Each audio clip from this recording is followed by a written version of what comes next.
والصلاة والسلام على أشرف رسول الله وعلى آله وصحبه أجمعين. ഏറെ ബഹുമാനപ്പെട്ട ഉമ്മമാരെ, സഹോദരങ്ങളെ, എന്നെ കേൾക്കുന്ന എല്ലാവർക്കും അസ്സലാമു അലൈക്കും വറഹ്മത്തുള്ളാഹി തആല വബറകാതുഹു. നബിയുടെ വീടിനടുത്ത് അല്പം ഭൂമിയുള്ള സഹാബി ഉണ്ടായിരുന്നു.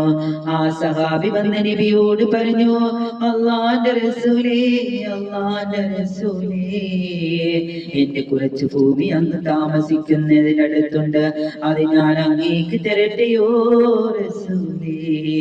അവിടെ ഫാത്തിമയെ പാർപ്പിക്കുമോ? അങ്ങേക്ക് എപ്പോഴും ഫാത്തിമയെ കാണുന്നത് ഇഷ്ടമാണെന്ന് എനിക്കറിയാം. ഈ ഭൂമി എന്റെ കയ്യിൽ കിടക്കുന്നതിനേക്കാൾ എത്രയോ ഉത്തമമല്ലേ പരിശുദ്ധ റസൂലേ അങ്ങയുടെ കയ്യിൽ കിടക്കുന്നത്?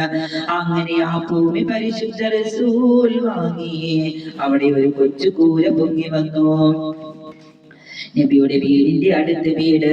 ആ ജനാലയോട് ചേരാൻ പിതാവിനോട് മകൾ ചേരാൻ വകി വരുന്ന പിതാവിന്റെ നെറ്റിത്തടത്തിലെ വിയർപ്പ് തുള്ളികൾ നേരെ കാണാൻ ഔദുൽ കൗസറിന്റെ വെള്ളം വിളമ്പി തന്ന ലോക ഉമ്മത്തിന് അനുഗ്രഹം നൽകുന്ന പിതാവിനെ എപ്പോഴും കാണാൻ ഫാത്തിമ വീട് മാറി പാർത്തു.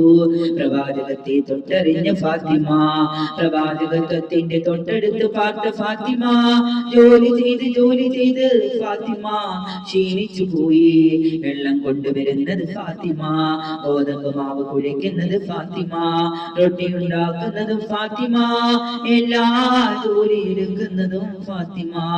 അങ്ങനെ ഫാത്തിമയുടെ കയ്യിൽ തഴമ്പ് പൊട്ടിപ്പോയി. ആകെ വിഷമത്തിലായി.